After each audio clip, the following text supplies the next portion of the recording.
السلام عليكم ورحمة الله وبركاته. الحمد لله نحمده ونستعينه ونستغفره ونعوذ بالله من شرور أنفسنا ومن سيئات أعمالنا. من يهده الله فلا مضل له ومن يضلل فلا هادي له. ونشهد أن لا إله إلا الله وحده لا شريك له.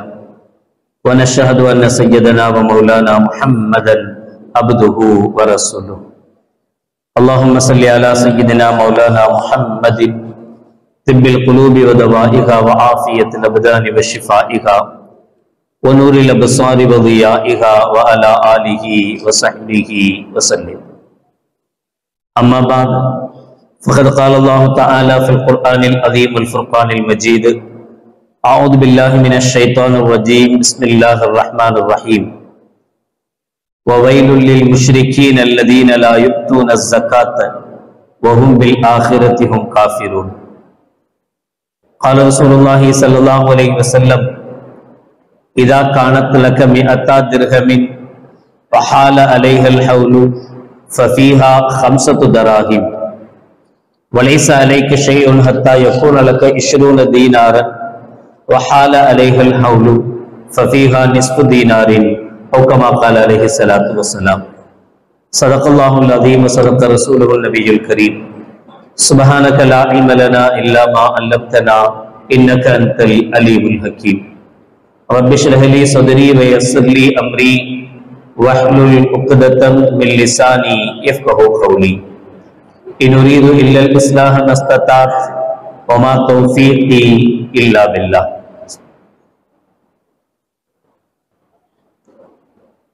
புகழ் அனைத்தும் அல்லாஹ் ஒருவனுக்கே உரித்தாகட்டுமாக. சலாத் என்னும் கருணையும் சலாம் என்னும் ஈடேற்றமும் ஈருலக சர்தார் எம்பெருமானார் ரசூலே கரீம் ஸல்லல்லாஹு அலைஹி வஸல்லம் அவர்கள் மீதும் அவர்களுடைய அடிச்சுவடுகளை கடுகளவும் பிசகாது வாழ்ந்து வந்த உத்தம சத்திய சஹாபாக்கள், தாபிகீன்கள், தபா தாபிகீன்கள், நபிமார்கள், வலிமார்கள், ஷஹீதுகள் மற்றும் நம் அனைவர்கள் மீதும் ஏனைய இஸ்லாமியர்கள் மீதும் என்றென்றும் நலவட்டுமாக. ஆமீன். பெருமைக்கும் பெருமதிப்பிற்கும் உரிய பெரியவர்களே, அல்லாஹ்வின் நல்லடியார்களே, அல்லாஹ் ஜல்ல ஷானஹு வ தஆலாவின் பெரும் கிருபையினால் புனித ரமலான் மாதத்தை அடைந்து 13ஆம் நாள் தராவீகை நிறைவு செய்து அமர்ந்திருக்கிறோம். அல்ஹம்துலில்லாஹ். இதுவரை உடல் ஆரோக்கியத்தை தந்து அமல் செய்ய வாய்ப்பளித்த அல்லாஹ் ஜல்ல ஷானஹு வ தஆலா மீதமுண்டான நாட்களிலேயும் முழுமையான உடல் ஆரோக்கியத்தை தந்து நல்லமல்கள் செய்த நல்லவர்கள் கூட்டத்தில் நம் அனைவர்களையும் சேர்த்தல் புரிவானாக. ஆமீன். இன்றைய தலைப்பு ஜக்காத்தின் சட்டங்கள். ஜக்காத் கடமை, ஜக்காத் ஒவ்வொரு ஆண்டும் கடமை என்பதை தாண்டி ஜக்காத்து யாரின் மீது கடமை, யாருக்கு தர வேண்டும், எவ்வளவு தர வேண்டும், எப்படி தர வேண்டும் என்கிற நிகழ்வுகளை தற்போது பார்ப்போம்.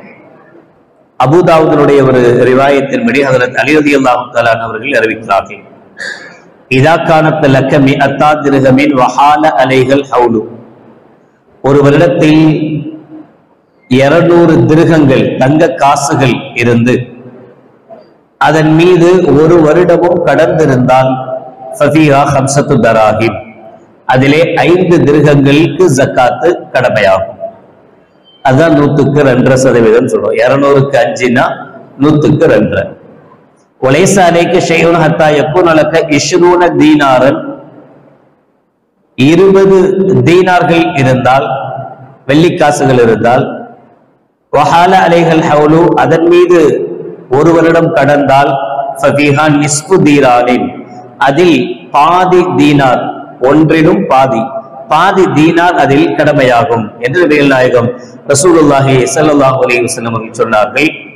இந்த அளவீடை வைத்துத்தான் ஒரு திர்ஹம் என்பது எவ்வளோ, ஒரு திர்ஹத்தினுடைய நிலை என்ன, அப்ப 200 திர்ஹம் என்பது எவ்வளவு என்பதை வைத்துத்தான் இன்றைய நிலையின் அடிப்படையில் தங்கமாக இருந்தால் 87.5 கிராம், 88 கிராம் என்பது 11 பவுன், 8 கிராம் ஒரு பவுன். 87.5 கிராம் 11 பவுனுக்கு கொஞ்சம் குறைவாக இது இருந்தால் ஜக்காத்து கடமையாகும். 20 திர்ஹங்கள், தீனார்கள் என்பது, வெள்ளிக்காசுகள் என்பது இன்றைய அளவீட்டின்படி 612.5 கிராம், 612.500 மில்லிகிராம் இந்த அளவுக்குண்டான வெள்ளிக்குண்டான நிலையாக கணிக்கப்பட்டிருக்கிறது. பணமாக இருக்கும் பட்சத்தில் இரண்டு விதமான தங்கத்தை வச்சு கணக்கிடுறதா, வெள்ளியை வச்சு கணக்கிடுறதா, கணக்கிட்டீங்கன்னா எங்கேயோ போயிடும். இன்னைக்கு உள்ள ரேட்டின் அடிப்படையில் ஒரு கிராம் தங்கத்தினுடைய ரேட்டு 6185 ரூபாய், 22 கேரட் 6185 ரூபாய் இன்னைக்கு ஒரு கிராத்தினுடைய ரேட். அப்ப இது 11 பவுண்ட் இருந்தால், 11 பவுண்ட் இருந்தா 2 கிராம் 250 மில்லிகிராம் 40ல் 1ஆக வரும், 2.5% வரும். இந்த அளவுக்கு கொடுக்கணும். காசு அடிப்படையில் பார்த்தா 13,916 ரூபாய் 25 பைசா கொடுக்க வேண்டியது வரும். ஒருத்தட்ட 11 பவுண்ட் நகை இருந்தா இன்னைக்கு அடிப்படையில அவர் 13,916 ரூபாய் 25 பைசா கொடுக்க வேண்டியது வரும். இப்ப ரேட் அடிப்படையில, தங்கத்தின் அடிப்படையில பார்க்க போனீங்கன்னா ஒரு கிராம் 6000 ரூபான்னா 87, அதாவது 11 பவுண்ட் இருந்தாதான் தங்கத்துல சகாத்து கிடமை. ஒரு கிராம் 6000 ரூபான்னா 6 30 6 36 7 42 48, கிட்டத்தட்ட 50,000 ரூபாய் ஒரு பவுன். ஒரு பவுன் 50,000 ரூபான்னா 11 பவுன் எவ்வளோ? 5.5 லட்சமா? கரெக்டா நான் சொன்னது? 7ஆம் கிளாஸ் தான் படிச்சது. சரி, 5.5 லட்சம் ரூபாய் ஆச்சு. 5.5 லட்சம் ரூபாய் இருந்தாதான் ஒருத்தருக்கு ஜகாத் கடமைன்னு வரும். எப்ப? பணத்தையும் தங்கத்தின் அடிப்படையில் கணக்கிட்டு ரேட், பணத்தையும் தங்கத்தினுடைய நிசாப் என்ன 87 கிராம் தானே. இப்ப 87 கிராம்ங்கிறது 5.5 லட்சம் ரூபாய். 5.5 லட்சம் ரூபாய் பணம் இருந்தாதான் ஜகாத் கடமைன்னு வந்துடும். அப்படி இல்லை. பணத்தை பொறுத்தவரை ஸல்லல்லாஹு இப்படி சொன்னாங்க, எது ஏழைகளுக்கு இலகுவாக இருக்குமோ, பயனாக இருக்குமோ அதை வைத்து கணக்கிடுங்கள். ஏழைகளுக்கு பயனீடு என்று வருகிற போது இன்னைக்கு ஒரு கிராமினுடைய வெள்ளியினுடைய ரேட்டு 80 ரூபா 50 பைசா, 80 ரூபா 50 பைசா. இப்ப 612 கிராம் வெள்ளியினுடைய அளவு 49,306 ரூபா 25 பைசா, கிட்டத்தட்ட 50,000 ரூபான்னு வச்சுக்கோமே. அப்ப இன்னைக்கு 612 வெள்ளி ஜகாத் நிசாபு அளவு வருவதற்குண்டான வெள்ளியும் ஒரு பவுன் தங்கமும் கிட்டத்தட்ட ஒண்ணு. அப்படிதானே? ஒரு பவுன் தங்கமும் கிட்டத்தட்ட 50,000 ரூபாய் வந்துருது. நிசாப் 612 கிராம் வெள்ளியும் கிட்டத்தட்ட 50,000 ரூபாய் வந்துருது. அப்ப வெள்ளியின் அளவீட்டுல, வெள்ளியினுடைய கணக்குல பார்த்தா ஒரு பவுன் உடைய அளவுக்கு காசு இருந்தாலே ஜகாத் கடமை ஆயிடும். 11 பவுன் இருக்கணும்னு அவசியம் இல்லை. தங்கமாக இருந்தாதான் 11 பவுன் இருக்கணும் என்கிற நிலைமைக்கு வருவோம். அப்ப இந்த அடிப்படையில் பணம் அல்லது வியாபார சரக்கு இவைகளை எல்லாமே இந்த அடிப்படையில் ஒரு 50,000 ரூபாய். இதே 2005லயா 2002ல ஜகாத்துடைய நிசாபு 5000 ரூபாய்.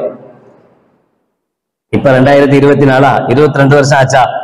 22 வருஷத்துக்கு முன்னாடி இப்ப 50,000 ரூபான்னு சொல்றோம்ல, 50,000 ரூபாய் பணம் ஒரு கையில இருந்து அது ஒரு வருஷம் கையில இருந்தாதான் ஜகாத் கடமையாகும் சொல்றோம்ல. இது 10 வருஷம் 20 வருஷத்துக்கு முன்னாடி 2002ல 5000 ரூபாய் பணம் கையில இருந்து ஒரு வருஷம் பூர்த்தி ஆனாலே ஜகாத் வாஜிப். இப்ப நீங்க இப்படி யோசிக்க கூடாது, 50,000 ரூபாய் இருந்தாலாமா ஜகாத்து கொடுக்கணும்? 20 வருஷத்துக்கு முன்னாடி 5000 ரூபாய் இருக்கிறதுக்கெல்லாம் ஜகாத்து கொடுத்துருக்கோம். அப்ப அதனுடைய வேல்யூ கூட கூட கூட கூட யதார்த்தமாவே ஜகாத்து கொடுக்கக்கூடியவருடைய வேல்யூவும் கூடிடுது, ஆட்டோமேட்டிக்கா கூடிடுது. 2002ல 5000 ரூபாய் வச்சிருந்தவர் ஜகாத் கொடுத்தாரு.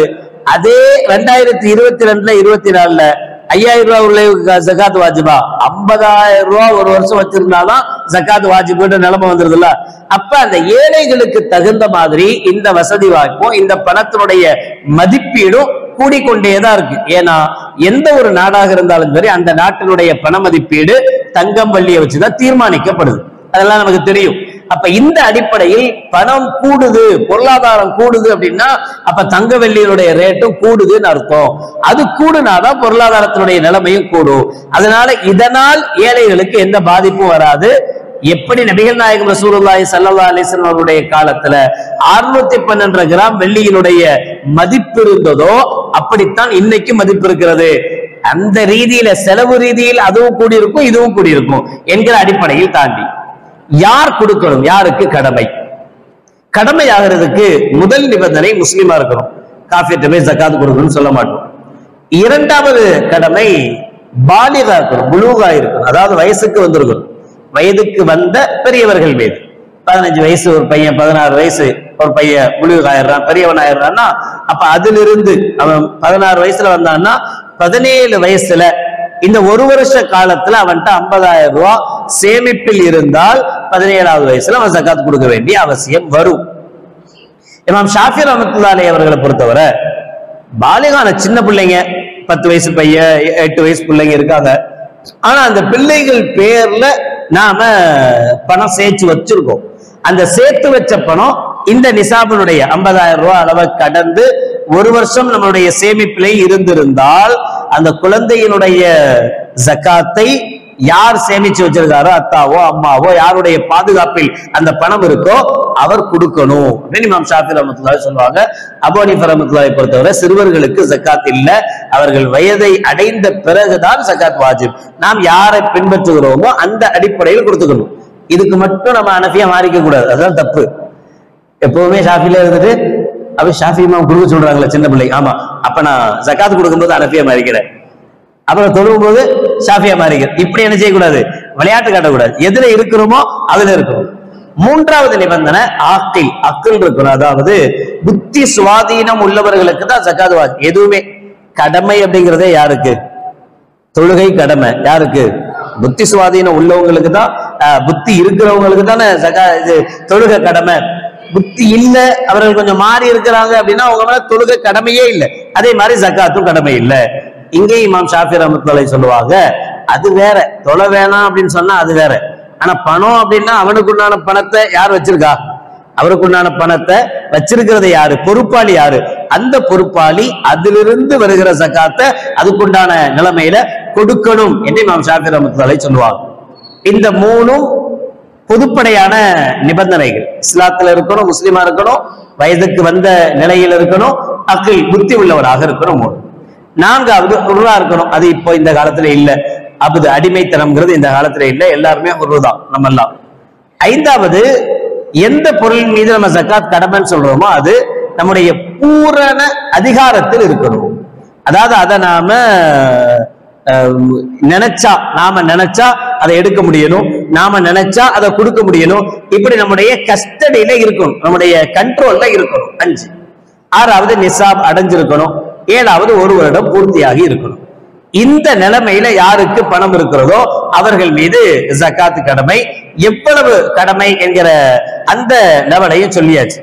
இதுக்கு பிறகு இனி நமக்கு வரக்கூடிய இதெல்லாம் சாதாரணமா ஒவ்வொரு வருஷமும் இருக்கக்கூடிய நிலைகள் தான். இப்போ இன்றைய நாளின் அடிப்படையில 12 பவுன் ஒருத்தவங்கள்ட்ட இருந்தா 2 கிராம் 400 மில்லி கிராம் கொடுக்கணும்.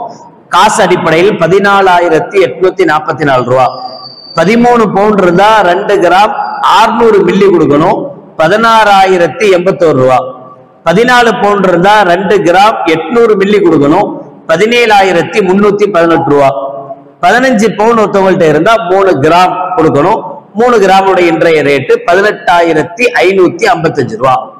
இதுக்கு பிறகு இந்த 12 பவுன் கடமையானதுக்கு பிறகு 11 பவுனுக்கு பிறகு ஒவ்வொரு பவுனுக்கும் 200 மில்லி கிராம் ஜகாத்து கடமையாகும். ஒரு பவுன் கூட கூட கூட கூட 200 மில்லி கிராம் ஜகாத்தினுடைய இது கூடிக்கிட்டே போகும், கொடுக்க வேண்டிய சூழல் வரும். 5 பவுனுக்கு 1 கிராம், 15 பவுனு 3 கிராம் கொடுக்கிறோம், 20 பவுன் 4 கிராம் கடமை, 25 பவுன் 5 கிராம் கடமை. இப்படியே ஒவ்வொரு 5 பவுனுக்கும் ஒவ்வொரு கிராம் கூடிக்கிட்டே போகும். இது தங்கத்தினுடைய நிசாப். இனி தங்கத்தினுடைய விஷயத்துல நமக்கு இருக்கக்கூடிய சில சந்தேகங்கள். இமாம் ஷாஃபி ரஹ்மத்துல்லாஹி அலைஹி அவங்கள்ட்டையும் ஹனஃபி ரஹ்மத்துல்லாஹி அலைஹி ஒரு சின்ன வித்தியாசம். அபூ ஹனீஃபா ரஹ்மத்துல்லாஹி அலைஹி பொறுத்தவரை, ஹனஃபி இமாமை பொறுத்தவரை, ஒரு பெண்ணிடத்தில் இருக்கக்கூடிய அல்லது ஒரு ஆணிடத்தில் கட்டியாக இருக்கக்கூடிய, அதனால நகைன்னா அவங்க தானே போடுவாங்க, நம்மள்கிட்ட தங்கம்னு. இப்பெல்லாம் ஆம்பளைங்கள்ட்ட தான் ரொம்ப தங்கம் இருக்கு, பாக்ஸா. சரி, தங்கம் யாரிடத்தில் இருக்கிறதோ, ஆணாவும் இருக்கலாம் பெண்ணாவும் இருக்கலாம், யாரா வேணா இருக்கலாம். 11 பவுன் தங்கம் ஒருத்தரிடத்தில் 1 வருட காலங்கள் சேமிப்பிலேயே இருந்தால் அவருக்கு இந்த லெவல் கடமையாகும். கணவன்கிட்ட இருக்கு. இமாம் ஷாஃபி ரஹ்மத்துல்லாஹி சொல்லுவாங்க, போட்டிருக்கிற நகையை தவிர ஒரு பெண் அணிஞ்சிருக்கால, சாதாரணமா எப்பவும் போட்டிருக்கிறது, தாலி செயின் எப்பவுமே போட்டிருப்பாங்க, ஒரு கம்மல் எப்பவுமே போட்டிருப்பாங்க, வளையல் எப்பவுமே, இது அல்லாம எங்கேயாவது விசேஷத்துக்கு மட்டும் போனாண்டு உள்ள பூட்டி வச்சிருக்கோம்ல, அதுல இருந்து ஜகாத் கொடுத்தா போதும். அணிஞ்சிருக்கிற நகைக்கு ஜகாத்து தேவையில்லை. அபூ ஹனீஃபா ரஹ்மத்துல்லாஹி அலைஹி பொறுத்தவரை அதையும் இதையும் சேர்த்துதான் கொடுக்கணும். மொத்தத்துல எவ்வளவு வருதோ அதுக்கு மொத்தமா கொடுக்கணும். பொதுவா ஜகாத்தினுடைய விஷயத்த ஒரு விஷயத்தை கவனிக்கணும். இது வம்படி பண்ணி இப்ப யார்ட்டையும் போய் வாங்க முடியாது. வாங்க முடியுமா? பெரிய லட்சாதிபதியா இருக்கீங்க, பெரிய கோடீஸ்வரனா இருக்கீங்க, ஜக்காத் கொடுக்காம இருக்கீங்க, மரியாதையா ஜக்காத் கொடுங்கன்னு கேட்க முடியுமா? கேட்க முடியாது. ஏன் கேட்க முடியாதுன்னா, ஷரியத்தினுடைய ஆட்சி இல்ல. இருந்தா, ஷரியத்தின் ஆட்சி இருந்தா கம்பல்சரி ஒவ்வொருத்தையும் பைத்துல் மால்ல இருந்து கணக்காளர் மொத்த சொத்து எவ்வளோன்னு கணக்கு பார்த்து அதுல இருந்து வாங்கிட்டு போயிடுவார். இப்ப எப்படி ஈடியோ ஐடியோ வருதோ அதே மாதிரி வரணும், வாங்கிட்டு போகணும். இப்ப நமக்கு அந்த நிலைமை இல்லை. இப்ப நாம ஜகாத் கொடுக்கறதா இருந்தா முதல்ல நம்ம மனசு வைக்கணும், ஜகாத் கொடுக்கணும்னு. நம்ம ஜகாத் கொடுக்கணும்னு நினைச்சாதான் ஜகாத் கடமையே. அப்படிதானே? வேற வேலை இல்ல, அதெல்லாம் சொல்லிட்டு இருக்கோம், அவ்வளவுதான், நான் எவ்வளவு தான தர்மம் செய்யறேன் அது போதும் அப்படின்னு நினைச்சா அல்லாஹ்ட்ட பாதுகாக்கணும். அல்லாஹ் ஜல்ல ஷானஹு வ தஆலா என்ன தண்டனைன்றது சொல்லியிருக்கான். சரி, இருக்கட்டும். இப்ப நாம மனமுவந்து கொடுப்பதுதான் இந்த ஜகாத்தினுடைய இது. அப்ப இதுல இப்படி இருக்கே, அதுல அப்படி, நாம எதுல இருக்கிறோமோ அதன்படி மனசு ஒப்பி, ஸல்லல்லாஹு சொல்லுவாங்க, 100க்கு 2.5% நீங்க ஜகாத் கொடுக்குறீங்க அப்படின்னா மீதி 97.5% பொருளாதாரத்தை காப்பாற்றுற பவர் இந்த 2.5% தான் இருக்கு. நீங்க இந்த 2.5% கொடுத்தா மீதமுள்ளான உங்களுடைய பணம், பொருளாதாரம் அல்லாஹ்வுடைய கிருபையால பாதுகாக்கப்படும். இல்லன்னா எப்ப என்ன ஆகும்னு நமக்கு தெரியுமா? எப்ப நம்முடைய பொருள் எப்படி போகும்னு தெரியுமா? அப்ப நமக்கு பாதுகாப்பற்ற நிலை உருவாகும். ஜகாத் கொடுக்கலன்னா பாதுகாப்பற்ற நிலை உருவாகும். அப்ப நம்மள்கிட்ட எவ்வளவு இருக்கோ அதுக்குண்டான ஜகாத் கொடுக்கணும். ஒரு பெண்ணிடத்துல இருக்கு ஒரு 50 பவுன் இருக்குன்னு வச்சுக்கோமே, இந்த 50 பவுனுக்கு உண்டான ஜகாத் அந்த பெண்ணு கொடுக்க வேண்டியது இருக்கு. ஆனா பெண்ணு ஜகாத் அதிகமா இப்ப நம்மளுடைய நிலைமையில கொடுக்கறது இல்லை. அவங்களுக்கு சேர்த்து கணவர் தான் கொடுக்கிறார். கணவர் எப்படி இருக்கிறாரு அப்படின்னா, அவர் பாவம் ரொம்ப கஷ்டப்பட்டவர். அன்னைக்கு சம்பாதிக்கிறாரு, அன்னைக்கு குடும்பத்துக்கு கொடுக்குறாரு, சாப்பிட வைக்கிறாரு, இதோட அவருடைய நிலைமை முடிஞ்சு போச்சு. இதை தாண்டி அந்த அம்மாட்ட 80 பவுன் இருக்கு, 50 பவுன் இருக்குங்கிறதுக்காக அந்த ஜகாத்தினுடைய நிலைமையெல்லாம் கணக்கு வச்சு இவர் கொடுக்கிற அளவுக்கு இவர்கிட்ட ஒண்ணும் கிடையாது. அப்ப ஜகாத் கணவர் மீது கடமை அல்ல, அந்த பெண்ணின் மீது கடமை. அந்த பெண்ணு தான் கொடுக்கணும். அவங்கள்ட்ட எவ்வளவு பவுன் இருக்கோ அதுக்குண்டான 2.5% அவங்க கொடுத்தாகும். இந்த ஜகாத் கொடுக்க கூடாதவர்கள் யாரு? யாருக்கு நம்ம கொடுக்க கூடாது? கொடுக்கிற ஐட்டம் ஏழைகள் அப்பெல்லாம் ஒரு 8 வகை தான் சொல்றான். கொடுக்க கூடாதவங்க யாரு அப்படின்னா, அத்தா அம்மாக்கு ஜகாத்தை கொடுக்க கூடாது. இப்ப ரொம்ப பேர் அதான் கேட்கிறாங்க, எங்க அத்தா ரொம்ப கஷ்டப்படுறாரு, என் ஜகாத்தை எங்க அத்தாட்ட கொடுத்துருவா. நல்ல கதையா இருக்க, குடும்பத்துக்குள்ளேயே வச்சுக்கணும், வெளியிலே போயிடக்கூடாது. எங்க அத்தாக்கு ஜகாத்தை கொடுக்கவா, எங்க அம்மா ரொம்ப கஷ்டப்படுறாங்க. அது மேல் ரீதியாக அத்தாவா இருக்கலாம், அத்தாட அத்தா அத்தாட அத்தாட யாரா இருந்தாலும் சரி, அத்தாட அத்தா இருக்கிறதே கஷ்டம், அத்தாலாம் இருக்க மாட்டாரு, வாய்ப்பில் ரைட். யாரா இருந்தாலும் அதுக்கு மேல் படியில யாருக்கும் நம்ம ஜக்காத்த, ஒரு பையனுடைய ஜக்காத்த அத்தாவுக்கோ தாத்தாவுக்கோ கொடுக்க கூடாது. முப்பாட்ட நாப்பாட்ட யாரா இருந்தாலும் கொடுக்க கூடாது. அதே மாதிரி ஒரு தாயினுடைய தாய் அப்படி மேல யாரா இருந்தாலும் சரி அவங்களுக்கும் கொடுக்க கூடாது. தன்னுடைய பிள்ளையினுடைய பிள்ளைகள் அவங்களுக்கும் கொடுக்க கூடாது. ஒரு அத்தா தான் புள்ள கஷ்டப்படுறான், தான் புள்ள சிரமப்படுறான்றதுக்காக பிள்ளைக்கு ஜக்காத்தை கொடுக்க முடியாது. சொத்தை கொடுக்கலாம், அல்லாதான் தந்து வச்சிருக்காருல, சொத்தையே கூட யார் வேணாண்டா. ஜக்காத்து யாருக்கோ சொந்தமானது, அதை வாங்கி என் பிள்ளைக்கு கொடுக்குவான்னு கேட்க கூடாது. பேர பிள்ளைகளுக்கு கொடுக்கலாமா? கொடுக்க கூடாது. பிள்ளைகளுக்கும் பேர பிள்ளைகளுக்கும் என்ன செய்யக்கூடாது? கொடுக்க கூடாது. ஒரு அண்ணன் தம்பி கொடுக்கலாம், தம்பி அண்ணனும் கொடுக்கலாம். இன்னும் சொல்ல போனா ஒரு அண்ணன் தம்பியில அண்ணன் அல்ஹம்துலில்லாஹ் ஜக்காத்து கொடுக்க தகுதி உள்ளவரா இருக்கிறாரு, தம்பி ரொம்ப கஷ்டப்படுறவரு, ஜக்காத் அளவுக்கு அவர்கிட்ட இல்ல, அதாவது 50,000 ரூபாய் சேமிப்புல 1 வருஷ காலம் இல்ல, அவர் அன்னன்னைக்கு வருது, அப்பப்ப சாப்பிடுறாரு, சரியா போகுது, அவர்கிட்ட சேமிப்பு இல்லை அப்படின்னா இந்த அண்ணன் ஜக்காத்து கொடுப்பதற்கு மிக தகுதி வாய்ந்தவர் தம்பி தான். முதல்ல அவரை தான் செலக்ட் பண்ணும். சரி, அவருக்கு எவ்வளவு கொடுக்கலாம்? அதுவும் இருக்குல்ல. ஒருத்தர் அண்ணன் இருக்காரு, நல்ல கோடீஸ்வரர் இருக்காரு, அல்ஹம்துலில்லாஹ், கோடிக்கணக்கில் ஜக்காத்து கொடுக்கலாம்.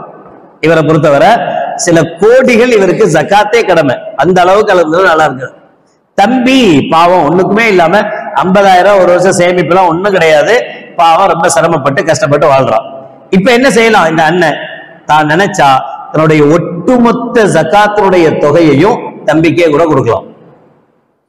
3 கோடி ரூபாய் இவருடைய ஜக்காத் மதிப்புன்னு வச்சுக்கோ, இவர் கொடுக்க வேண்டியது இருக்குன்னு வச்சுக்கோ. 3 கோடி ரூபாய மொத்தமா தம்பிட்ட கொடுத்து நீ நல்லபடியா வாழு, நீ நல்லா மாறு என்று முதல் சொல்லணும். இன்னும் சொல்ல போனா அதான் நல்லது. ஊதாரி தம்பியா இருந்தா கொடுக்க கூடாது. சில பேர் இருப்பாங்க, வருஷம் வருஷம் ஜக்காத் வாங்கிட்டே இருப்பாங்க, முன்னேறவே மாட்டாங்க. 1 லட்சம் ரூபாய் கொடுத்துருப்போம், கடை வச்சு கொடுத்துருப்போம், ஏதாவது ஒரு அவங்க வாழ்றதுக்கு உண்டான ஏதாவது ஒண்ணு ரெடி பண்ணி கொடுத்துருப்போம். நமக்கு ஆசை என்னன்னா இதெல்லாம் கொடுத்துட்டோம், இன்ஷா அல்லாஹ் அடுத்த வருஷம் கஷ்டப்பட மாட்டாரு, லெவலுக்கு வந்துருவாரு அப்படின்னு நினைச்சு கொடுத்துருப்போம். நம்ம வாங்கி கொடுத்ததுனால 1 மாசம் 2 மாசம் கடை நடத்துவார், அப்புறம் இழுத்து முடிட்டு வந்துருவாரு. அப்புறம் மறு வருஷம் ரம்ஜான் வந்த உடனே போன வருஷம் 1.5 லட்சம் ரூபாய் கொடுத்தீங்க, ஆமா அந்த கடையை 2 மாசத்துல மூடிட்டேன், சரி இந்த வருஷம் ஒரு 3 லட்சம் ரூபாய் கொடுத்தீங்கன்னா இன்னொரு கடை வைப்பேன். இது மோசமான பழக்கம், இதை ஊக்குவிக்க கூடாது, இதை செய்யக்கூடாது.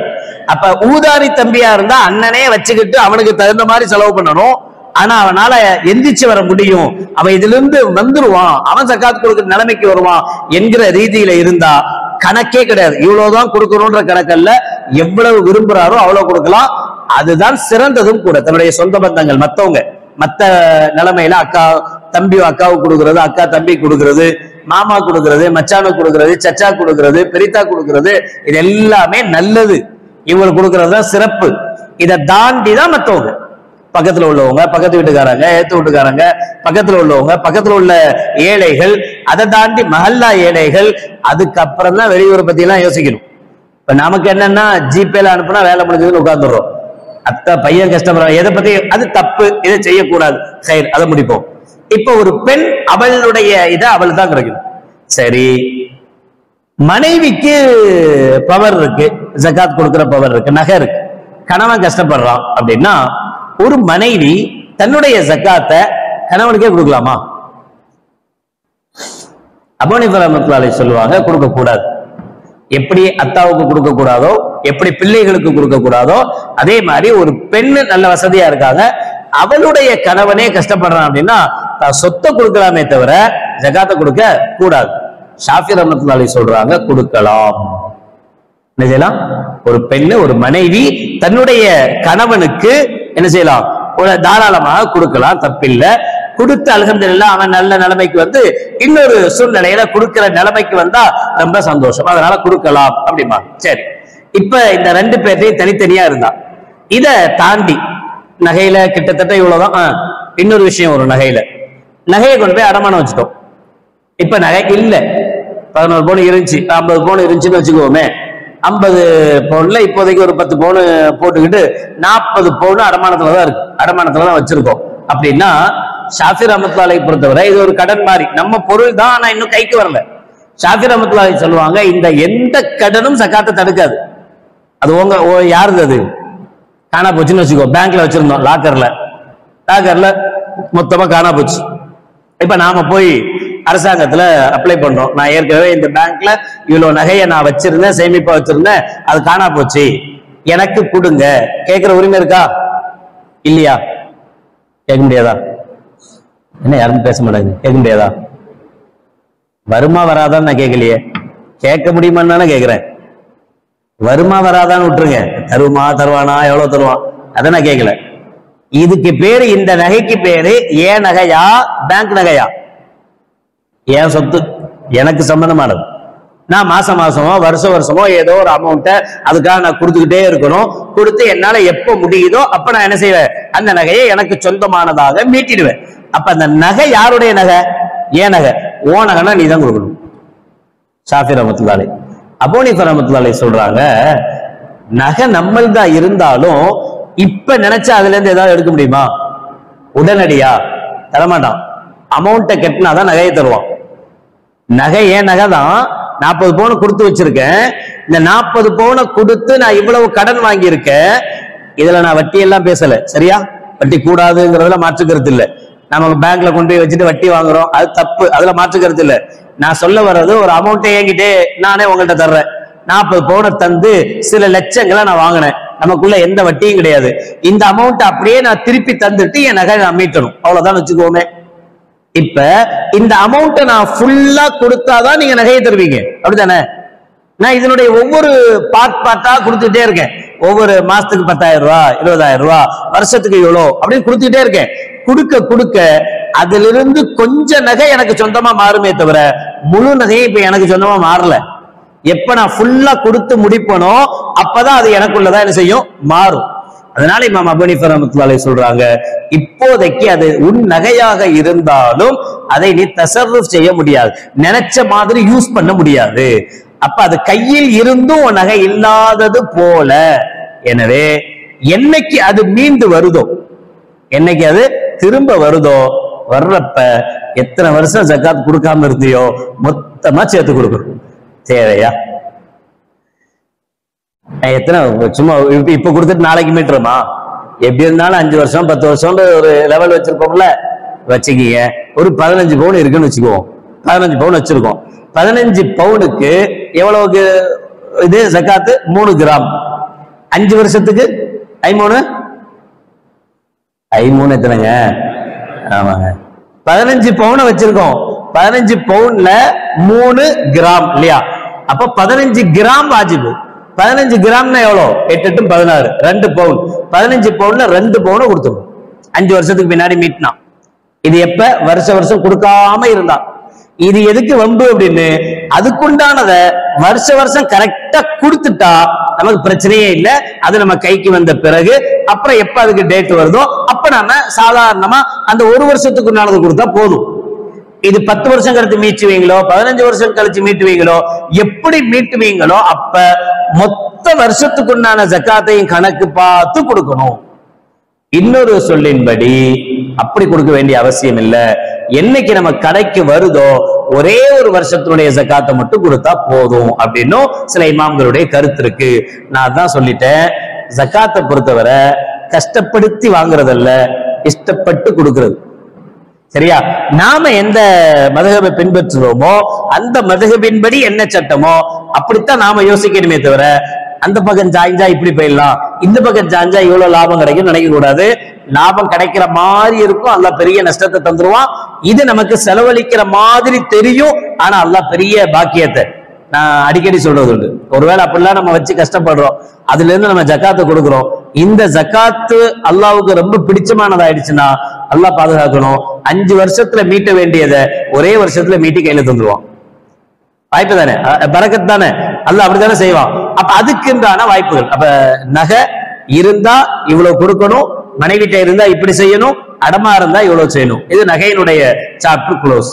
இனி அடுத்து நம்மளுடைய பணம். பணம் பணமாக இருந்தாலோ அல்லது வியாபார பொருட்களாக இருந்தா, ஸ்டாக் வியாபாரத்துல இப்போ ஏப்ரல் வரப்போது, பொதுவாக ஏப்ரல் 1 ஸ்டாக் எடுக்கிற பழக்கம் இருக்கும். ஸ்டாக் எடுத்துருவோம், எவ்வளவு இருக்குன்னு பாத்துருவோம். இந்த ஸ்டாக்கினுடைய அளவு நம்முடைய வியாபார பொருட்கள் இப்போதைக்கு 50,000 ரூபாய் சொல்லியிருக்கோம்ல, 50,000 ரூபாய் மதிப்புள்ளதாக இருந்தால் அவருக்கு ஜக்காத் கடமை. அதுக்கு மேல எவ்வளவு இருக்குன்னு பார்த்து ஜக்காத். டாக்ஸ் மாதிரி கிடையாது. 1 லட்சம் ரூபாய் நம்மள்கிட்ட இருந்தா 50,000 ரூபாய் வரைக்கும் டாக்ஸ் இல்லைன்னு வச்சுக்குவோம். இப்ப 1 லட்சம் ரூபாய் இருந்தா எவ்வளவு டாக்ஸ் கட்டணும்? மீதி 50,000 ரூபாய்க்கு தான் கட்டணும். 50,000 ரூபாய் வரைக்கும் தான் டாக்ஸ் இல்லையே, அதை விட்டுடணும். விட்டுட்டு மீதி 50,000 ரூபாய்க்கு தான் கட்டணும். ஜக்காத் அப்படி கிடையாது. 50,000 ரூபாயில ஜக்காத்து கடமையாகுது அப்படின்னு சொன்னா என்கிட்ட 1 லட்சம் ரூபாய் இருந்தா மீதி இருக்கிற 50,000 ரூபாய்க்கு கடமையாகாது. ஒட்டுமொத்த சொத்து 1 லட்சம் ரூபாய்க்கும் ஜக்காத்து கடமையாகும். 1 லட்சம் ரூபாயில இருந்து 2.5% கொடுக்கணுமே தவிர டாக்ஸ் மாதிரி எந்த லெவலுக்கு ஜக்காத் இல்லையோ அதை விட்டுட்டு மீதி உள்ளதுக்கு என்ன செய்யக்கூடாது, கொடுக்க கூடாது. சரி, இது எல்லாமே இப்ப நம்ம பொருள் வாங்கி வச்சிருக்கோம் கடையில, நம்ம வாங்கும் போது ஒரு ரேட்டு, இப்போ ஒரு ரேட்டு. ஒரு பொருள் வாங்கணும், கிட்டத்தட்ட ஒரு வருஷமா ஸ்டாக்காவே இருக்கு, போகவே இல்லை. எல்லாம் அப்படி இருக்காதுல்ல. துணிமணி மாதிரி எல்லாருக்குமா ஒரு மோட்டரு விற்கிறவங்க இருப்பாங்க, பெரிய மிஷின் வாங்கி சேல்ஸ் பண்றவங்க இருப்பாங்க. மிஷின்லாம் நான் டெய்லி போய்கிட்டே தான் இருக்கும். என்னைக்காவது ஒண்ணு போனா மொத்தமா லாபம் வந்துடும், அப்படி இருக்கும். சரி, ஒரு பொருள் இருக்கு, நம்ம வாங்கும் போது ஒரு ரேட்ல இருந்தது, இப்ப அதனுடைய ரேட் வேற. ரேட் வேறன்னா கொள்முதல் ரேட் வேற, விற்பனை ரேட் வேற, ரெண்டு ரேட் இருக்கு. இப்ப நம்முடைய கடையில இருக்கக்கூடிய இத எந்த ரேட் போட்டு இப்ப நம்ம ஜக்காத்துக்கு ரேட் பார்க்கணும் அப்படின்னா, விக்கிற ரேட் இல்ல, இப்ப அதை வாங்கினா என்ன ரேட்டோ அந்த ரேட்டை போட்டு பார்க்கணும். நம்ம எப்ப வாங்கணுமோ அந்த ரேட் இல்ல.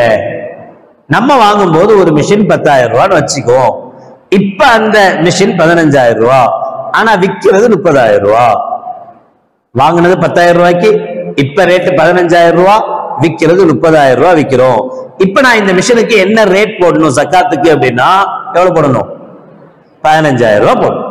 இல்ல நான் 10,000 ரூபாய்க்கு தானே வாங்கினேன், இப்ப அதனுடைய வேல்யூ என்ன, இப்ப அதனுடைய வேல்யூ என்னவோ அந்த வேல்யூக்கு தகுந்த மாதிரி கணக்கு போட்டு அதுல இருந்து நாம கொடுக்கணும். அதே மாதிரி ஒரு வருஷம் பூர்த்தி ஆகணும் அப்படின்னு சொல்றது இங்கிலீஷ் டேட் அல்ல, சந்திர கணக்கு, பிறை கணக்கு தான். பிறை கணக்குக்கு ஒரு வருஷம் பூர்த்தி ஆகணும். பிறை கணக்குல உங்களுக்கு தெரியும், ஒரு வருஷத்துக்கு இந்த சூரிய கணக்குக்கும் சந்திர கணக்குக்கும் 11 நாள் டிஃபரெண்ட் வரும். 11 நாள் டிஃபரெண்ட் வந்தா 32 வருஷம் வந்தா ஒரு வருஷம் டிலே ஆகும். இப்ப நாம ஏப்ரல் 1 கணக்கு வச்சு அல்லது ரமதான் 10 பிறையில கொடுப்போம். இப்படியே ரமதான் 10 அல்ஹம்துலில்லாஹ் பிரச்சனையே இல்லை, எப்பவுமே ரமதான் 10 ஷார்ப்பா கரெக்டா கொடுத்துடலாம். பிறை கணக்கு வச்சா பிரச்சனை இல்லை, டேட் கணக்கு வச்சு கொடுத்தா கொஞ்சம் கொஞ்சமா குறைஞ்சுக்கிட்டே போகும். நம்ம ஜக்காத் கொடுக்காத லெவலுக்கு போய்கிட்டே இருப்போம். 32 வருஷத்துல நம்ம கொடுக்கும் போது அல்ஹம்துலில்லாஹ் அல்லாஹ் ஆஃபியத்தை போட்டு தரணும், உயிரை போட்டு தரணும். அப்படி கொடுக்கும் போது ஒரு வருஷம் ஜக்காத்தை கொடுக்கல என்கிற குற்றம் உருவாகும். அதனால சந்திர கணக்கு தான் அதனுடைய லெவலை பார்க்கணும். சரி, இப்ப என்கிட்ட ஒரு 50,000 ரூபாய் ஷார்ப்பா, நான் 19 சொச்சமா 50,000 ரூபாய் தான் இப்ப என்கிட்ட இருந்தது. 50,000 ரூபாய் என்கிட்ட இருந்தாலே ஜக்காத் வாஜிப் ஆயிடுமா? வாஜிப் ஆகாது. 50,000 ரூபாய் ஒரு வருஷம் என்கிட்ட சேமிப்பிலேயே இருக்கணும், அப்பதான் ஜக்காத் வாஜிப் ஆகும். இந்த 50,000 ரூபாய் லெவல் இருந்துட்டே இருக்கு. ஒரு 6 மாசம் வரைக்கும் இந்த லெவல் இருந்தது. 6 மாசம் வரைக்கும் 50,000 ரூபாய் கீழே போகவே இல்லை. 50,000 60,000 ஆச்சு, 70,000 ஆச்சு, 1,00,000 ரூபாய் சேமிப்பாச்சு, இப்படியே சேர்த்துக்கிட்டே கொஞ்சம் கொஞ்சம் ஜாஸ்தி ஆகிட்டே இருந்தது. 6 மாசத்துக்கு பிறகு திடீர்னு ஒரு டவுன் 40,000 ரூபாய் ஆயிடுச்சு. இந்த 40,000 ரூபாங்கிறது 612.5 கிராம் வெள்ளியினுடைய காசை விட குறைவா இருந்தா, ஏன்னா எப்பவுமே இந்த ரேட் இருக்காதுல்ல, ஏறும் இறங்கும் ஏறும் இறங்கும்ல. எப்ப இறங்குதோ நம்மளுடைய ரேட், எப்ப இறங்குதோ அப்ப 612 கிராம் வெள்ளியினுடைய அளவை விடவும் இந்த ரேட்டு குறைஞ்சிருச்சு அப்படின்னா அந்த டேட்ல இருந்து ஜக்காத் கட் ஆயிடும். இனி அடுத்த லெவல் எப்ப ஸ்டார்ட் ஆகும்னா, இந்த 50,000 ரூபாய் 612 கிராம் வெள்ளி அளவுக்கு 50,000 ரூபாய்க்கு எப்ப வருதோ அதிலிருந்து திரும்ப ஒரு வருஷம். புரியுதா? அப்படிதான் கணக்கு வைக்கணும். இத நிசாபை விட குறைஞ்சா கேன்சல் ஆயிடும், அந்த டேட் கேன்சல் ஆயிடும். இனி புதிய டேட் எப்ப நிசாப் தொடங்குதோ அதிலிருந்து ஒரு வருஷம் ஆகும். அந்த ஒரு வருஷம் முடிஞ்சாதான் ஜக்காத் வாஜிப் ஆகும். கேட்கறது சந்தோஷமா இருக்குல்ல? இதே மாதிரி பாருங்க, 50,000 ரூபாய் இருந்தது, 50,000 ரூபாய் இருந்தது ஜக்காத். இதுல இருந்து ஒரு வருஷம் நம்ம லெவல் பண்ணணும். அல்ஹம்துலில்லாஹ் 60 ஆச்சு, 70 ஆச்சு, 1 ஆச்சு, 1ல இருந்து 70 ஆச்சு, 70ல இருந்து 80 ஆச்சு, 90 ஆச்சு, 1 ஆச்சு, 2 ஆச்சு, 5 ஆச்சு, 5ல இருந்து 60 ஆச்சு. இடையில இப்படியே லெவல் கூடுது குறையுது, கூடுது குறையுது, கூடுது குறையுது.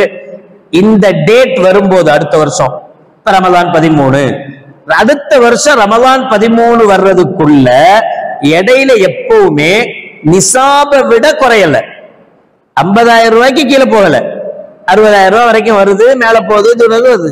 இப்ப லாஸ்ட் வரும்போது இந்த பிறை 13 அன்னைக்கு நம்மள்ட்ட 10 லட்சம் ரூபாய் கையில இருந்தா ஜக்காத்து 10 லட்சம் ரூபாய்க்கு கடமை. பிற 10ல, பிற 13 நமக்கு ஜக்காத்துடைய டேட்டு. பிற 10ல ஒரு சொத்தை வித்தோம், அந்த சொத்தை வித்ததுல ஒரு 20 லட்சம் ரூபாய் மொத்தமா வந்துச்சு. இதுவரைக்கும் நம்மள்ட்ட இருந்து 1 லட்சம் ரூபாய் தான். இந்த ஒரு வருஷம் கணக்கு பார்த்தோமே, இந்த ஒரு வருஷம் கணக்குல நம்மள்ட்ட 50ல இருந்து இப்படி ஏறும் இறங்கும், 1 லட்சம் ரூபாயே தாண்டவே தாண்டாது. லட்சாதிபதி ஆனமே தவிர கோடீஸ்வரன் ஆகல, அந்த அளவுக்கே போயிட்டு போயிட்டு வந்துட்டே இருந்துச்சு.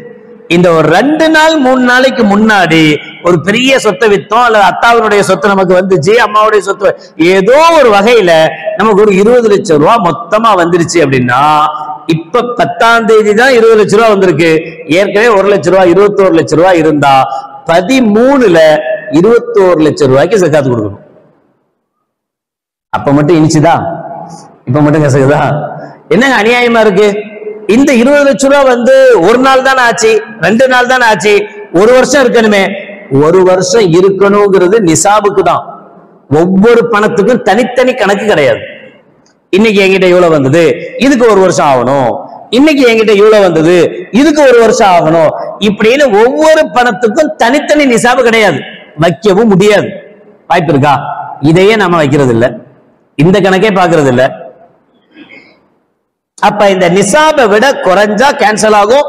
நிசாபுக்கு மேல எவ்வளவு ஜாஸ்தி மேல கீழே போனாலும் சரி, கடைசியா டேட் அன்னைக்கு நம்மள்ட்ட எவ்வளவு இருக்கோ அவ்வளவு கொடுக்கணும். சரி வச்சுக்குவோம். ஒரு வருஷம் இதே 13ல 22 லட்சம் ரூபாய் இருந்துச்சு நம்ம கையில. அடுத்த 13ல இந்த 22 லட்சம் கொஞ்சம் கொஞ்சமா மாறி மாறி மாறி பிற 10ல 2 லட்சம் ரூபாயா மாறிடுச்சு. 20 லட்சம் ரூபாய் யாருக்கா கடன் கொடுக்க வேண்டியது இருந்துச்சு, மொத்தமா 20 லட்சம் ரூபாய் கொடுத்து முடிச்சிட்டோம் கதையை. இப்ப நம்ம கையில எவ்வளவு இருக்கு? 2 லட்சம் ரூபாய் இருக்கு. இப்ப பிற 13ல எவ்வளவு ஜகாத் கடமையாகும்? 2 லட்சம் ரூபாய்க்கு ஜகாத் கொடுத்தா போதும், 20 லட்சம் ரூபாய்க்கு கொடுக்க வேண்டாம். சரி, இதெல்லாம் ஈஸியா புரியுது. அடுத்த கேள்வி நமக்கு என்ன வரும்டா, இப்ப எனக்கு கடன் இருக்கு, ஜகாத் கடமையா? இந்த கடன் இருக்கு, எல்லாத்துக்குமே இருக்கும். கடன் இல்லாதவங்க ரொம்ப ரேர், கடன் எல்லாத்துக்கும் இருக்கு. கடன் அப்படின்னா இஎம்ஐ இல்லாதவங்க இருக்குமா? அதான கடன். இப்ப பெரிய கடன் அதுதான், வாங்குற கடன் எல்லாம் போயிடுச்சு. இஎம்ஐ இல்லாதவங்க யாருமே இல்லை. படிக்கிறவங்க கூட இஎம்ஐ வச்சிருக்கான், காலேஜ் பையன் கூட, எல்லாத்துக்கும் இஎம்ஐ கடன் இருக்கு. கடனை என்ன பண்றது? என்கிட்ட ஒரு 10 லட்சம் ரூபாய் இருக்கு, எனக்கு 8 லட்சம் ரூபாய் கடன் இருக்கு, வெளியில நான் கொடுக்க வேண்டியது இருக்கு. ஷாஃபி ரஹ்மத்துல்லாஹி அலைஹி சொல்லுவாங்க, கடன் இருந்தா முதல்ல கொடு.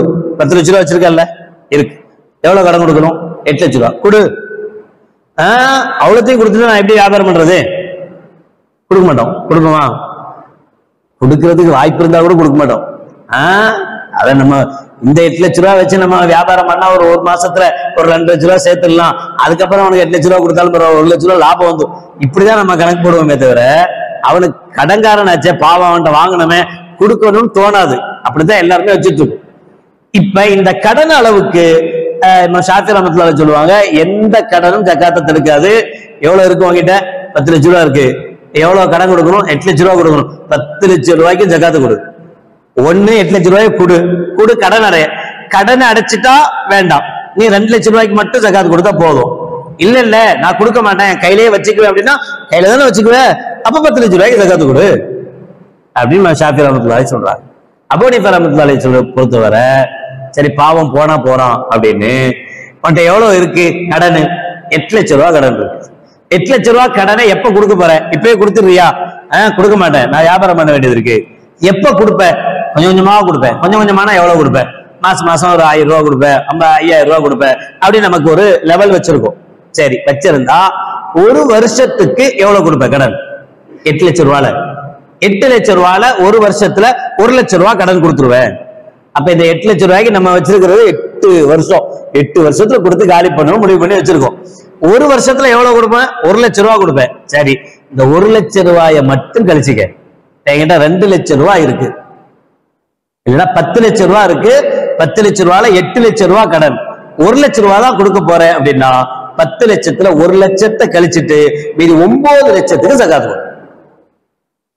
அபூ ஹனீஃபா சொல்றது ஒரு வருஷத்துக்கு உண்டானதை மட்டும் கழிக்கலாம், மொத்தமா கழிக்கணும்னு யாருமே சொல்லல. அப்படி சொன்னா யாருக்குமே ஜகாத் வாஜிபாகாது. அம்பானிக்கு கூட ஜகாத் வாஜிபாகாது. அதனால பெருசா சொல்றோம், அம்பானி அதானி தானே சொல்றோம்.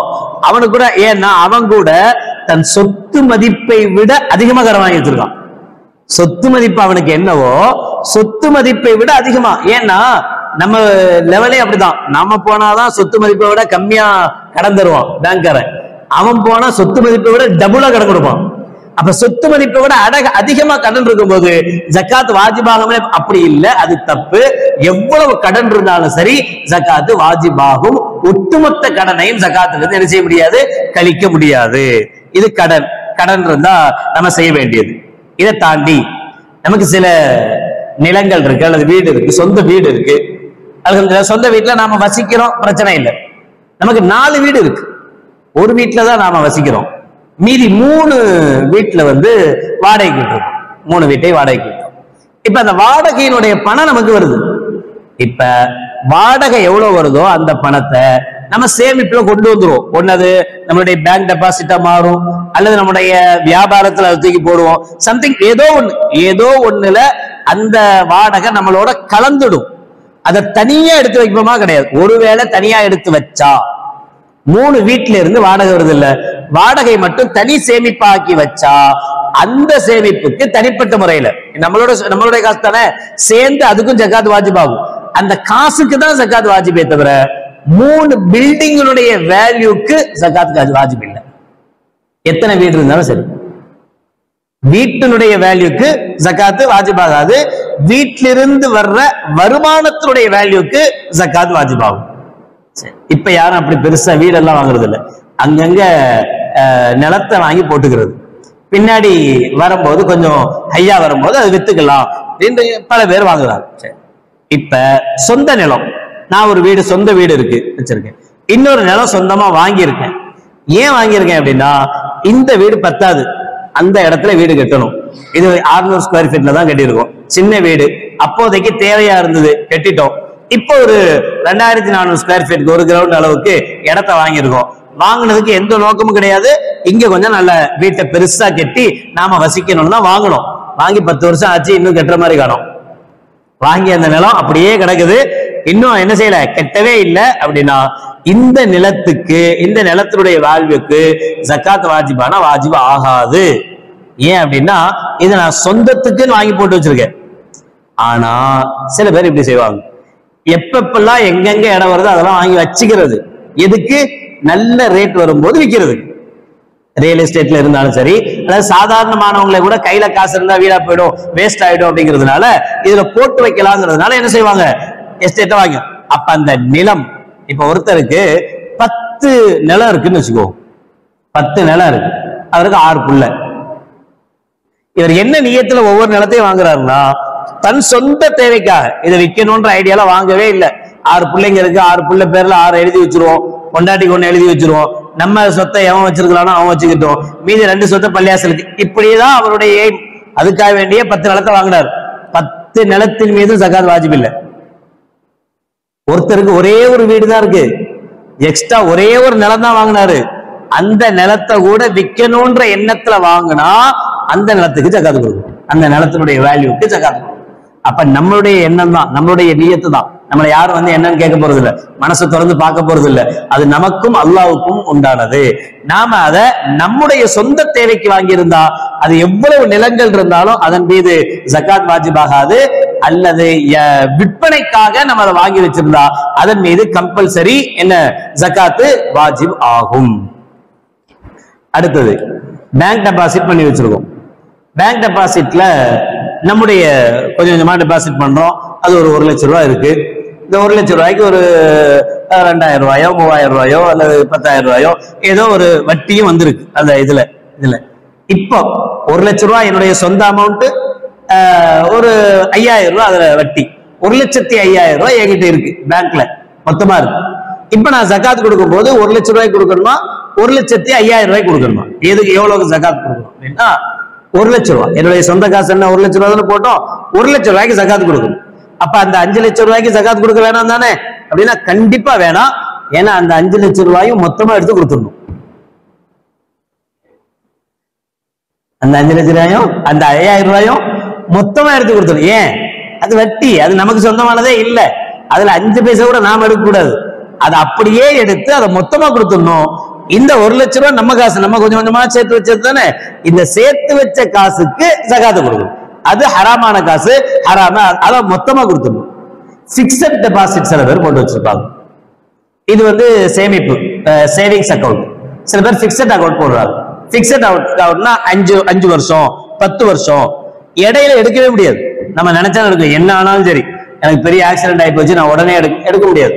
5 வருஷம் கெட்டி முடிச்சு 5 வருஷம் அது காலாவதி ஆன பிறகுதான் அந்த அமௌண்ட் மொத்தமா நம்முடைய கைக்கு வரும், இல்லைன்னா அது வரைக்கும் கைக்கு வராது. இப்ப இதுல போட்டு வச்சிருக்கோம் பிக்சட் டெபாசிட்ல. பிக்சட் டெபாசிட் நாம யூஸ் பண்ண முடியாது, நம்ம எடுக்க முடியாது, நினைச்சாலும் எடுக்க முடியாது. இதுக்கு வாஜிபா அப்படின்னா வாஜிபு தான்.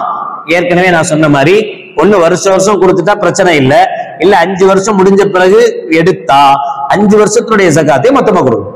இந்த அமௌண்ட்டுக்கு ஒவ்வொரு வருஷம் 5 வருஷம் ஜகாத் கொடுத்தா என்ன அமௌண்ட் வருமோ அந்த அமௌண்ட்டை மொத்தமாக கொடுக்க வேண்டிய சூழல்கள் வரும் என்பதை கவனத்தில் வைக்கணும்.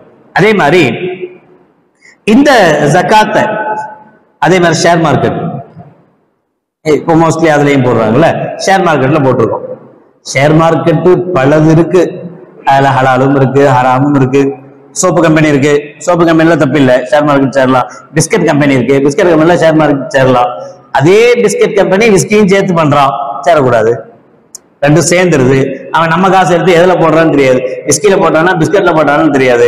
நாம பிஸ்கட் இப்படி அதுல ஷேர் மார்க்கெட்டே ஒரு தனி, சரி என்னவா இருந்துட்டு போகுது. ஷேர் மார்க்கெட்ல நமக்கு ஒரு அமௌண்ட் இருக்கு, நாம போட்டு வச்சிருக்கோம். இந்த அமௌண்ட் இப்ப நம்ம கைக்கு வரப்போறது இல்ல, ஒரு வருஷம் முடிஞ்ச பிறகு லாபம் வருது, ஏதோ ஒண்ணு வரப்போகுது. இப்ப இதுக்கு நான் கொடுக்கணுமா? இதுக்கும் அதே தான், இதுவும் நம்மளுடைய பணம் தான், என்னைக்கு இருந்தாலும் திரும்பி வரப்போகுது, நாம தான் கொடுக்கணும். இன்னொரு முக்கியமான விஷயம் அட்வான்ஸ். இதெல்லாம் வேற மாதிரி எல்லாத்துக்கும் கூட எல்லாரும் செய்யற வேலை இது. ஒரு வீட்டுல வாடகைக்கு இருக்கணும்னு சொன்னா அட்வான்ஸ் கொடுக்குறோம். கடையை பிடிச்சிருக்கோம்னா கடைக்கு ஒரு அட்வான்ஸ் கொடுக்குறோம். சாதாரணமான அட்வான்ஸ் வாங்குறது இல்ல, 10 மாசத்தினுடைய வாடகையை அட்வான்ஸா வாங்குறாங்க. 5000 ரூபாய்க்குலாம் வீட்டு இல்லை, சரி ஒரு 20,000 ரூபாய் வாடகை அப்படின்னு சொன்னா எவ்வளவு கொடுக்கணும்? 2 லட்சம் ரூபாய் கொடுக்கணும். 2 லட்சம் ரூபாய் அட்வான்ஸ் வரும். இந்த அட்வான்ஸினுடைய நிலைமை என்ன? இந்த அட்வான்ஸ் ஓனர்கிட்ட தான் இருக்கும். நம்ம என்னைக்கு காலி பண்றோமோ அன்னைக்கு ஓனர் என்ன செய்வாரு? அந்த 2 லட்சம் ரூபாய் நம்மள்ட்ட திருப்பி தரணும். அதுதான் நியாயம், அப்படிதான் பண்ணணும். நான் பண்ண மாட்டாங்க, யாருமே கொடுத்ததை திருப்பி தர்றது இல்லை. காரணம் சொல்லிடுவாங்க ஏதாவது ஒண்ணு. வீட்டுல வந்து கண்ணாடி உடைச்சிருக்கீங்க, அதுக்கு இவ்வளோ, இது போயிடுச்சு அதுக்கு இவ்வளோ, அப்புறம் பெயிண்ட் இனி அடிக்க வேண்டியது இருக்கு, அடுத்து வர்றவங்களுக்கு பெயிண்ட் அடிச்சு கொடுக்கணும், அதனால பெயிண்ட் செலவு இவ்வளோ, இப்படி எல்லாத்தையும் கழிச்சுட்டு அதுல 1 லட்சம் ரூபாய் திருப்பி தந்தா பெரிய விஷயம். இப்ப இந்த 2 லட்சம் ரூபாய் நம்ம கொடுத்து வச்சிருக்கோமே, இந்த கொடுத்து வச்ச அமௌண்ட்டுக்கு நம்ம காசுன்னு தான் சொல்றோம், ஆனா நம்ம கைக்கு இல்ல, நமக்கு சம்மந்தம் இல்லாத காசா அங்க போய் முடங்கி இருக்கு. அதனால எந்த பிரயோஜனமும் நமக்கு கிடையாது. இன்னும் சொல்ல போனா ஒரு 2 மாசம் நம்ம சம்பளம் கொடுக்கல, வாடகை கொடுக்கலன்னா அந்த காசுல இருந்து பிடிச்சிக்குவாங்க, அது குறைஞ்சும். இது கொடுக்கிறவங்களுக்காச்சும் பரவாயில்ல. இப்ப இப்படி வைங்க, 50,000 ரூபாய் ஒரு வருஷம் இருந்தா ஜகாத் கடமை ஆயிடும்ல. சரி, ஒருத்தர் வாடகை வீட்டுல இருக்கிறாரு, 50,000 ரூபாய் அட்வான்ஸ் கொடுத்துட்டாரு. 50,000 ரூபாய் அட்வான்ஸ் கொடுத்துட்டாரு. வாடகை 1000 500 என்ன சின்ன வீட்டுக்கு தகுந்த மாதிரி அந்த அமௌண்ட் கொடுத்துட்டு வர்றாரு. வந்து 1 வருஷம் ஆச்சு. 1 வருஷம் முதலாளிட்ட என்னுடைய 5,000 ரூபாய், என்னோட 50,000 ரூபாய் முதலாளிட்ட இருக்கு. 50,000 ரூபாய் முதலாளிட்ட இருக்கு, அப்படியே இருக்கு, என் காசு தான். 1 வருஷம் ஆச்சு. ஆனா வீட்டுல இருக்கிறவங்க பாவம் சாப்பாட்டுக்கு கூட வழி இல்லாம கஷ்டப்படுறவங்க. அன்னன்னைக்கு போய் சம்பாதிச்சு வந்து சாப்பிட்டாதான் உண்டு, அதை விட்டா வேற எந்த வழியும் கிடையாது. எவ்வளவு விதவைகள் அப்படி இருக்கிறாங்க, எவ்வளோ விண்டோஸ் இருக்காங்க, எவ்வளவு விதவைகள் அப்படி இருக்கிறாங்க, சிரமப்படுறவங்க, கஷ்டப்படுறவங்க. அல்லாஹ்வுடைய கிருபையில சமீபமா ஒரு 250 விதவைகளுடைய லிஸ்ட் எடுத்திருக்கோம். ஒரு வசதி படைச்சவர்கள் அல்ஹம்துலில்லாஹ் ஜகாத் பணம் கொடுக்கணும் அப்படின்னாரு. அதுக்கு நம்ம வழிகாட்டினது வந்து 250 விண்டோஸ்.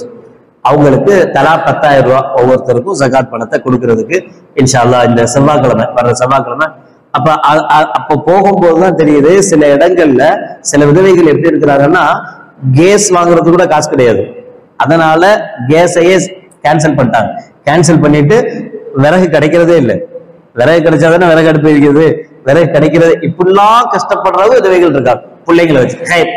இப்ப இவங்களும் என்ன செய்வாங்க, 50,000 கொடுக்குற அட்வான்ஸ் கொடுத்தாதானே வாடகைக்கு வீடு கிடைக்கும். அட்வான்ஸ் கொடுத்துட்டாங்க, ஆனா சாப்பிடுறதுக்கு கூட வழி இல்லை.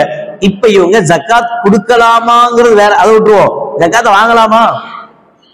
இவங்க ஜக்காத் வாங்குற நிலைமையில இருக்கிறவங்க பாவம், அன்னன்னைக்கு கஷ்டப்படுறவங்க, சிரமப்படுறவங்க. இப்ப 50,000 ரூபாய் இருக்கிறவங்க ஜக்காத் கொடுக்கலாம்னு சொல்லிட்டா இவங்க வாங்கக்கூடாது. யார் ஜக்காத் கொடுக்கறதுக்கு தகுதியோ அவங்க ஜக்காத் என்ன செய்ய முடியாது, வாங்க முடியாது. இப்ப இவங்க கொடுக்கறதுக்கு தகுதி ஆயிட்டா வாங்க முடியாது. அதனாலதான் இமாம் அபூ ஹனீஃபா ரஹ்மத்துல்லாஹி அலைஹி சொல்றாங்க, அட்வான்ஸ் தொகை யார் கையில போய் சேருதோ அப்ப எப்ப அது திரும்ப வருமோ நம்ம கைக்கு அப்பதான் அது நம்ம காசு. அது வரைக்கும் அது அவருடைய காசு. யார் காசு? ஓனர் காசு. அவருக்கு கொடுத்துட்டோம், அவர்கிட்ட கொடுத்துட்டு நாம இருக்கிறோம். இடையில அவர் கழிப்பாரா கழிக்க மாட்டாரா, எவ்வளவு கழிப்பாரு, எப்படி, எதுவுமே நமக்கு தெரியாது.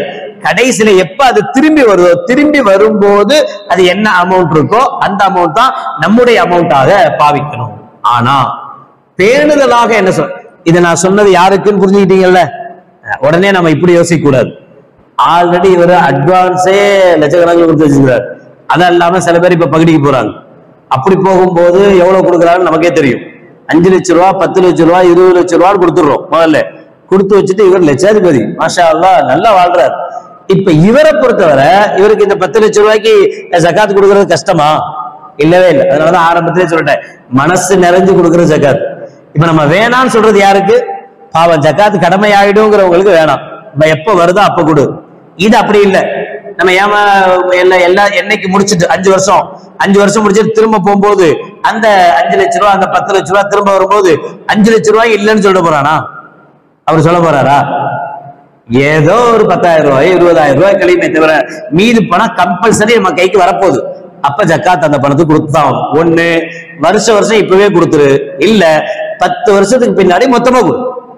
வரும்ல, வந்த பின்னாடி மொத்தமா கொடுக்க வேண்டிய சூழல். இப்படி ஜக்காத்தை பொறுத்தவரை மார்க்கத்தினுடைய சட்ட திட்டங்களுக்கு உட்பட்டு, அதே சமயத்தில் ஜக்காத் கடமை இல்லாதவர்கள் கூட, ஒருத்தருக்கு கடமையே இல்லை, அவர் ரொம்ப கஷ்டப்படுறவர், கடமை இல்லாதவர்கள் கூட கொடுக்கணும்னு ஆசைப்படணுமே தவிர வாங்கணும்னு ஆசைப்படக்கூடாது.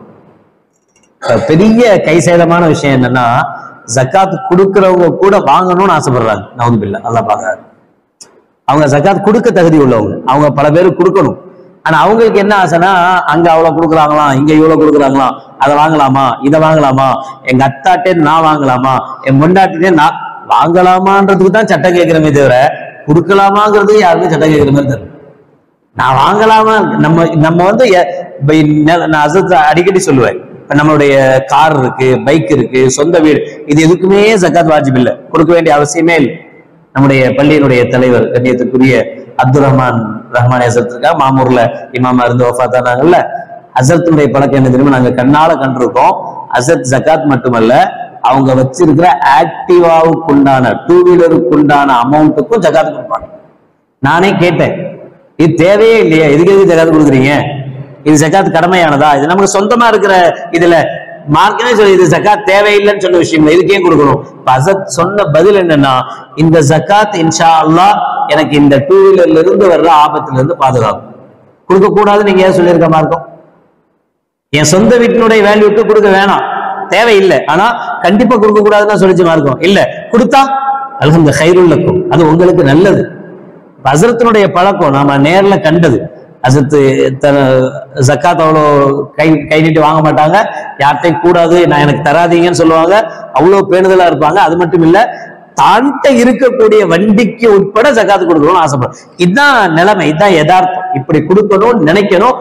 நினைச்சா அல்லாஹ் ஜல்ல ஷானஹு வ தஆலா இருக்கிற பொருளை பாதுகாப்பது மட்டுமல்ல, இன்னும் அதிகம் தருவதற்கு அல்லாஹ் போதுமானவன். அல்ஹம்துலில்லாஹ். அல்லாஹ் ஜல்ல ஷானஹு வ தஆலா கடமைகளை உணர்ந்து அதன்படி நடைபெறக்கூடிய பாக்கியத்தை அல்லாஹ் நம் அனைவர்களுக்கும் நசீபாக்குவானாக. நம்முடைய இறுதி மூச்சு வரை அல்லாஹ் ஜல்ல ஷானஹு வ தஆலா நம்முடைய கரங்களை பிறருக்கு கொடுக்கும் கரங்களாக ஆக்கி அருள் புரிவானாக. கடைசி மூச்சு வரை யாரிடத்திலும் ஏந்தும் கரங்களாக அல்லாஹ் ஆக்காதிருப்பானாக. வாஹிரு தஅவானா அல்ஹம்துலில்லாஹி ரப்பில் ஆலமீன். بسم الله الرحمن الرحيم. الحمد لله رب العالمين. اللهم صل على سيدنا مولانا محمد وعلى آل سيدنا مولانا محمد وبارك وسلم عليه. ربنا ظلمنا أنفسنا وإن لم تغفر لنا وترحمنا لنكونن من الخاسرين. ربنا اغفر لنا ذنوبنا وإسرافنا في أمرنا وثبت أقدامنا وانصرنا على القوم الكافرين. اللهم تقبل منا صلاتنا وصيامنا وقيامنا وركوعنا وسجودنا وتخشعنا وتضرعنا وتمم تقصير أعمالنا وتجاوز عنا سيئاتنا وتوفنا مع الأبرار. ربنا آتنا في الدنيا حسنة وفي الآخرة حسنة وقنا عذاب النار.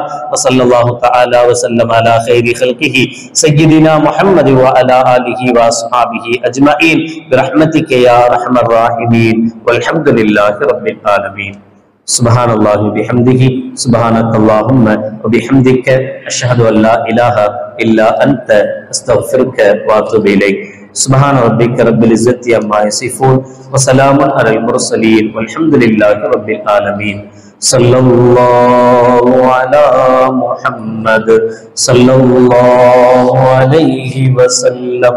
صلى الله على محمد صلى الله عليه وسلم. صلى الله على محمد يا رب صل عليه وسلم. السلام عليكم ورحمة الله وبركاته.